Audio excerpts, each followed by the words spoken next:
Sassafras. One of my favorite smells.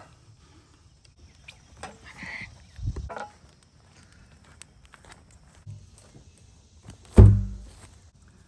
the edge will go here.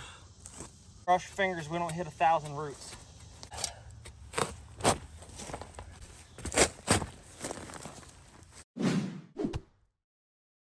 Hey friends, welcome back. Today I am burying this big 55-gallon plastic barrel.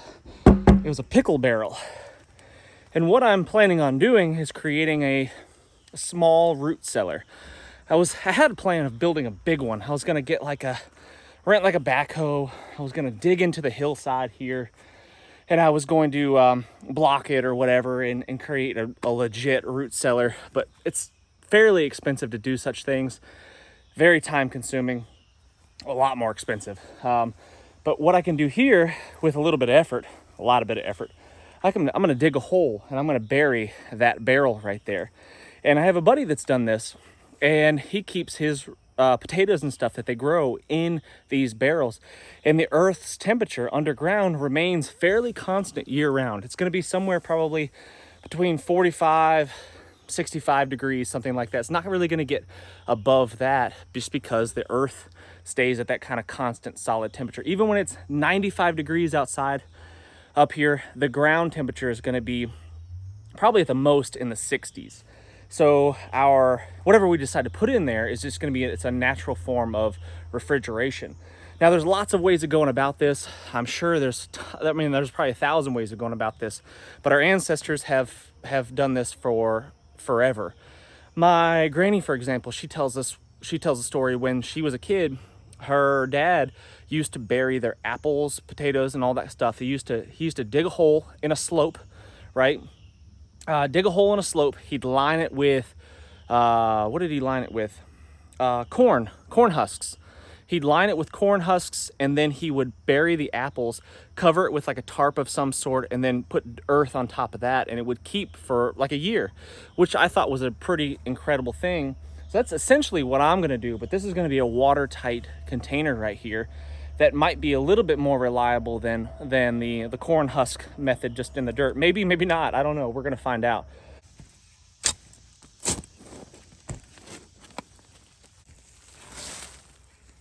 Now in previous videos, we've talked about caching goods and things that you could store away for safekeeping if something should happen to your main supply of whateverness.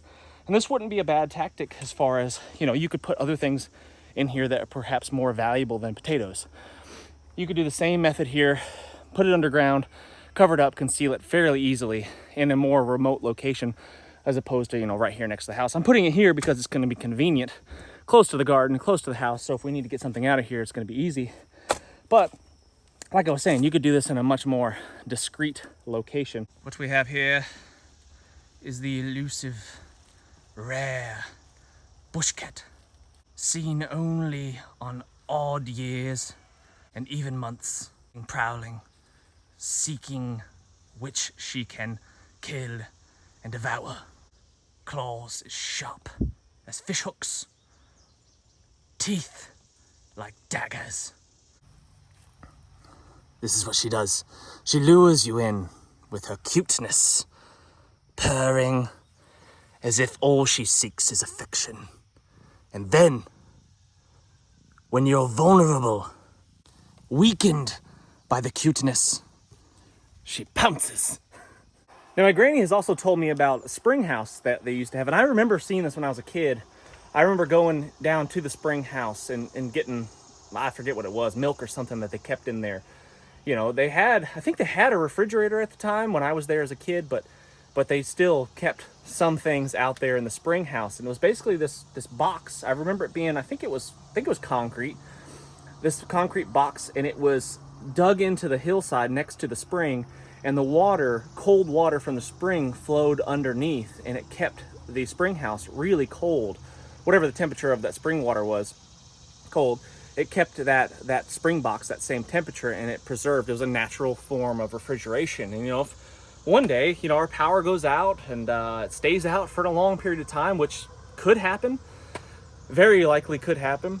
Having an alternative form of refrigeration to keep things preserved for long periods of time is going to be pretty dang handy. Without that, you're much more limited on the foods that you can consume. You're going to be, you know, dehydrated stuff is going to be, you know, going to be kind of your go-to if you want to preserve any kind of meat or anything like that. Milk, if you've got the option of getting milk, something like that is going to go bad really, really fast without refrigeration of some sort. And therefore, that just probably won't be available to you because you can't keep it other than what you can consume right then and there. Roots. Got to chop through the roots. Hopefully we don't hit any big ones. There's some big trees right here. I'm probably going to hit some big roots, but hopefully I can avoid most of them. Hopefully there's no giant boulders right here. That would be a drag. But now I could obviously rent a machine, big auger bit kind of deal, and bore this hole in a jiffy. But a couple things. One, I like the exercise. I like practical exercise. I like to, whenever possible, make my exercise that I do accomplish a goal. Other thing is, by the time, unless I had a bunch of these to dig, which I'm only gonna do one right now and see how it goes, but if I had a bunch of these to dig, it would make sense maybe to rent a machine, get it out here and do it, because it'd just be like zoop, zoop, zoop, and dig the holes. But by the time I got to the place to rent the machine, it got delivered, I got everything set up, ready to go, moves the stuff out of the way to get that big machine in here. By the time that happened, I could probably just about have one hole dug. So with a little bit of sweat equity put into this project, I could get a good workout. It's good for me, and I can accomplish a good goal. And I think that's a good way to look at things. Probably get my boy out here, help dig a little bit.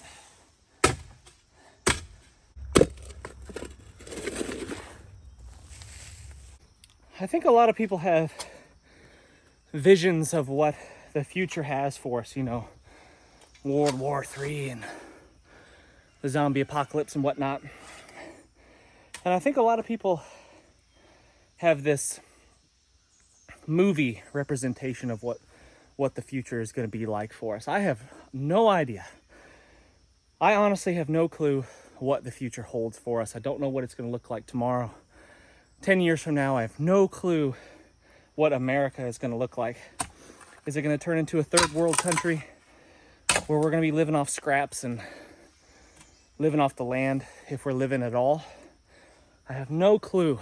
I don't know at all. But what I do anticipate, a little glimpse into what my mind is thinking, I think it's going to be a whole lot less exciting than what a lot of people think. I think it's not going to be running and gunning and pillaging and looting everywhere, which, I mean, yeah, for sure, especially in cities and stuff, that's going to happen. But I think for the most part, life is going to be boring. It's going to be a whole lot of this. It's going to be a whole lot of digging holes and just getting mundane life stuff done at a much slower pace, much less convenient pace than what we're used to.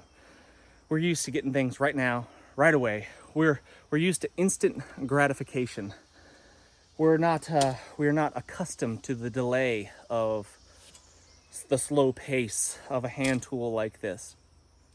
But I think that's the way things are going. Again, I don't know. I have no clue, but that's kind of my prediction. It's just things are going to get more difficult. We might have to be more resourceful. We'll have to rely on each other more.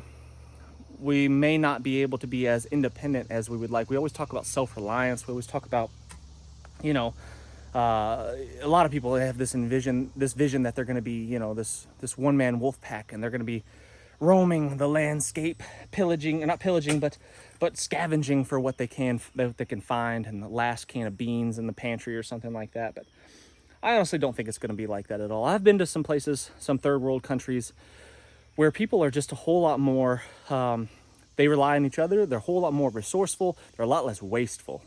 That's for sure. Like, for example, when I was in Mexico, we needed an inner tube for a motorcycle, and we ended up using a 16-inch tire or car inner tube for an 18-inch motorcycle rim.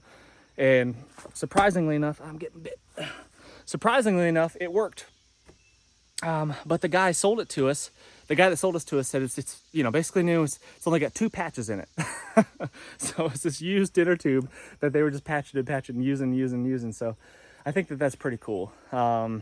It's resourcefulness, and that I think a lot of us lack. I think that we lack ingenuity, we lack creativity, and we don't conserve and reuse and repurpose as much as we probably should. So in some ways, you know, glass half full kind of thinking, you know, maybe things are shifting towards that is a good thing.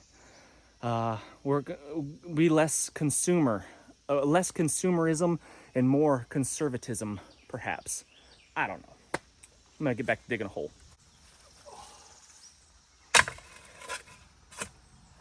It's an early start. I think it's like 7:30, 8 o'clock, something like that. But it's already getting hot. I am gonna be soaked here in a few minutes. I'll probably end up taking a dip in the creek, cooling off. And I can show you a possibility of where I could maybe put a spring house. There's a small spring that flows into our creek, and it might be a potential spot where I could maybe do some old school refrigeration as well. We'll check that out here in a little bit when I'm good and sweaty. This grub hoe that I picked up from the flea market has turned into one of my favorite tools. Man, it is just handy for gardening, like a hoe, using it like a hoe, raking, digging holes, chopping roots. It has been, and the long handle on it means you don't have to bend over so far, which is nice, saves your back a little bit. It's basically like a dirt axe. Chop into the dirt, loosen it up. Way easier than you can with a shovel on this hard packed dirt. And then just move the earth with the shovel. See how good that works? And that's just like chopping into it like an axe. Chops through roots really good, doesn't chop through rocks very good. Chops through the dirt and roots really good. And then the shovel just moves it. I tell you what, between a machete and that grub hoe right there, I feel like I could build the world. I could build the village.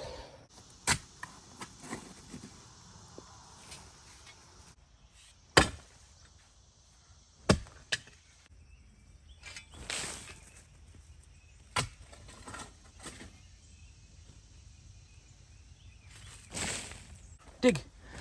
Dig, dig, dig. Get in there. Dig, Maggie. Dig, dig, dig, dig, dig. Dig, Maggie, dig. Dig, dig, dig. Dig, Maggie. Good girl. Come on. Dig, dig, Maggie, dig. Dig, dig, dig. Dig, Maggie, dig. So believe it or not, at one point in time, I taught Maggie how to dig holes. I mean, she knew how to dig holes, but on command. She still kind of does it. Just not very efficiently. She's not that much help, actually.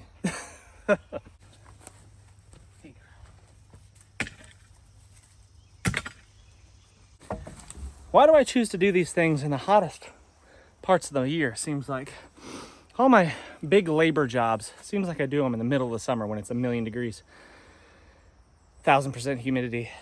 I don't know why I do that. I should probably wait till winter to do stuff like this. I think I actually prefer the heat over the cold. If I had to pick one, you know, winter, summer, I'd definitely pick summer for sure. Working in the cold sucks. It's just, I don't know. I don't enjoy it nearly as much. In the summer, you know, cool off in the creek, jump in the creek. Yeah, you get sweaty, you get hot, but for some reason I've always been able to tolerate the heat a bit more. I don't know. When it is hot like this, it's super important to stay hydrated. And I've found it to be much better to stay ahead of it. Stay ahead of the hydration. If you get to the point where you're crazy thirsty, you're behind already, and then your body's gonna feel terrible. Work's gonna be so much more difficult. Just keep sipping. You know, take regular breaks and sip along. I don't take long breaks. I mean, I take like 60-second breaks. Drink a little bit of water, cool off for a second, jump in the creek perhaps, and then get back to it. I found if I take long breaks or I eat like a lunch or something like that, it just kills me. I'm just not interested in working anymore after I sit down, have a big lunch or something. it just kills my work capacity for the rest of the day. So a little snack perhaps while I'm, you know, getting a tool or something like that, while I'm walking to the creek to jump in it. But otherwise, just stay hydrated. That's just sweat. That's not water. It's not raining.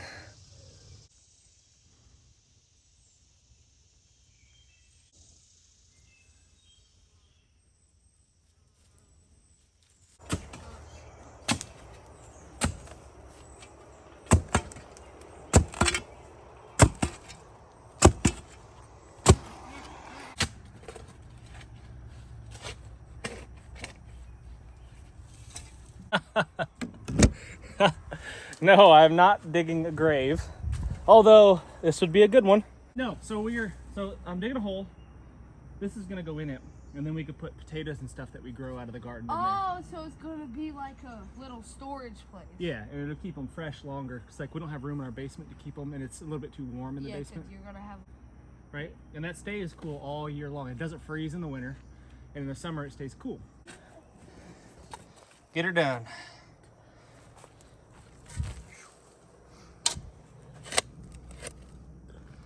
A man has calluses on his hands. Do you have calluses on your hands? What? Let me see your hands. What? You got calluses?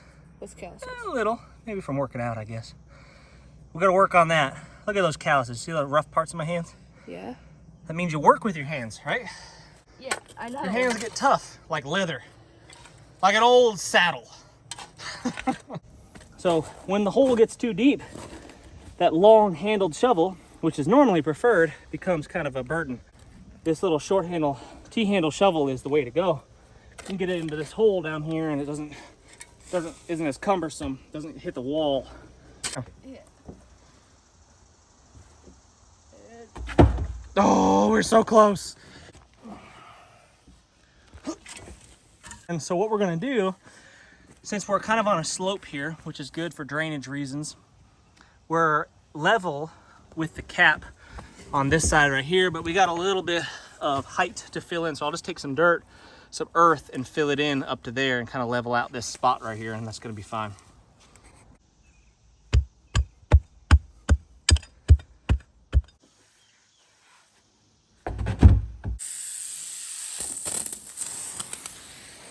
So I rinsed this barrel out when I first got it, but I didn't do a very good job of actually cleaning it. So I'm gonna give it a good thorough scrub before I put it in the dirt, because it's gonna be hard to clean it once there.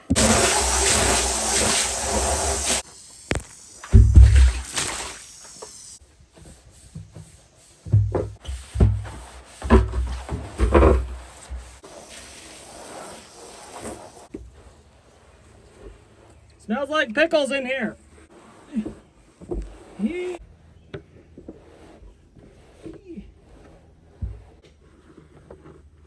Why do they say clean as a whistle? I feel like whistles aren't very clean. People put their dirty mouths on them, blow and spit in them. Maybe that phrase comes from somewhere else, you know, from like the train world or something. Train whistles, were they clean? Were they diligently cleaned daily or something like that? I don't know. But that barrel is clean as a whistle.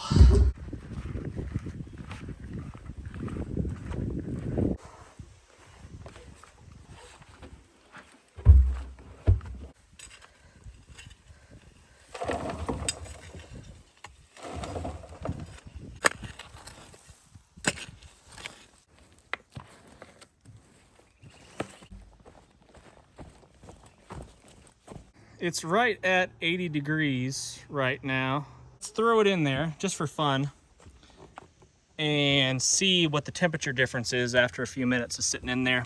Now I'm also going to insulate the top. So I'm gonna throw a tarp over it or something, and then probably just throw a bunch of dead dry leaves on top or something like that. Haven't quite figured that one out yet, but I am gonna insulate the top. So that's gonna make a significant difference, and maybe just for demonstration purposes, I'll throw a tarp over top and see how cool the Earth's temperature is.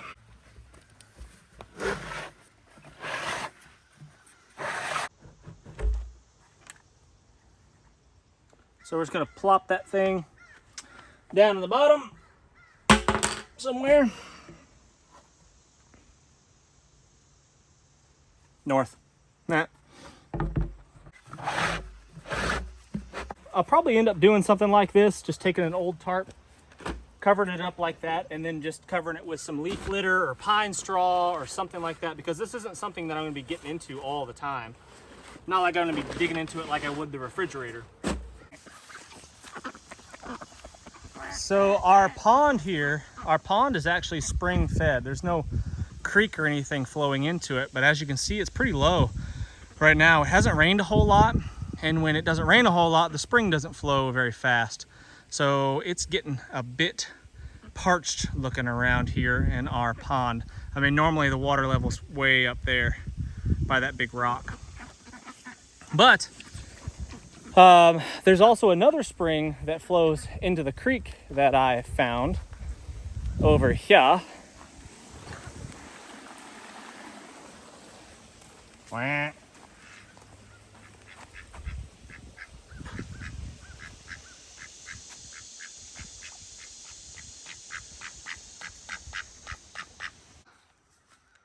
Dang. I'm checking these every day.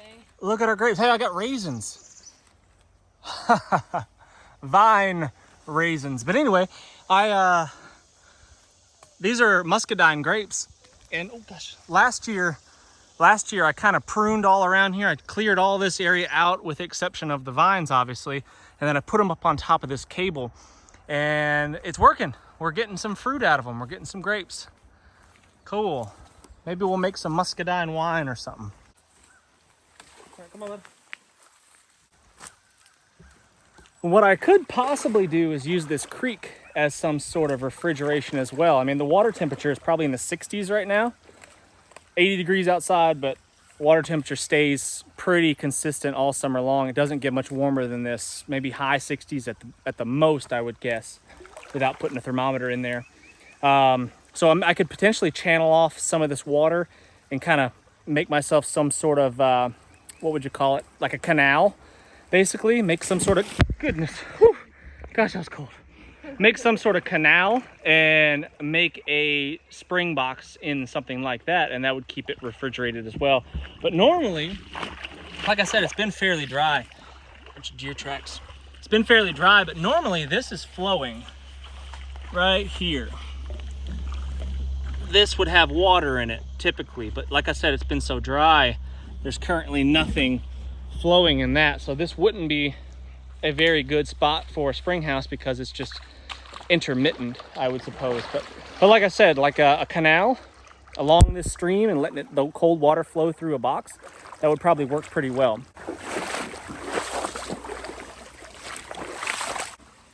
So here is the overflow drain for our pond. Comes out of the pond right there, but it's a bit clogged up. Not that that's a problem right now because there's nothing flowing out of it, and that's part of the reason why it's clogged up, but I need to prop this up a little bit. All right, jam that rock underneath there. That's better.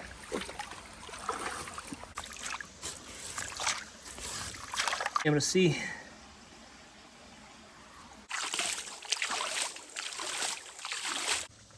All right, I can't take it anymore. It's been probably a half an hour. I want to see what the temperature is in there, just for fun. Let's take a look.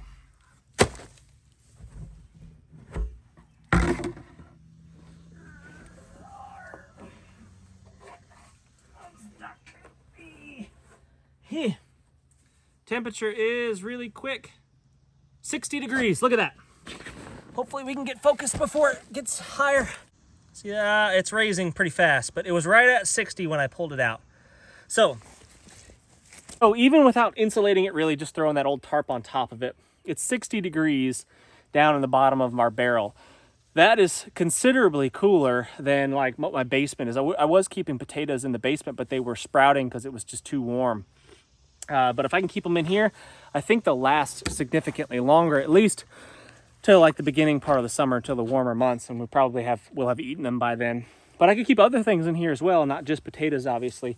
Anything that I want to preserve and keep cool in the shade, and it will. You could lock a boy in there if he's being mischievous. But it could preserve, root vegetables or anything like that. Or I could keep supplies and stuff in here. What if the house burns down and I end up with nothing? I could throw some clothes and tools and whatever equipment that I feel like I should need in something like this and keep it safe. It's going to be perfectly safe in something like this. It's not going to get wet. It's going to be good to go, with the exception of maybe like a forest fire coming through and burning the lid off and the contents inside. I think it's going to be okay. Anyway, guys, I really do appreciate you watching. I really, really appreciate comments. Any questions that you might have, concerns, things that I could do better, please leave that in the comment section.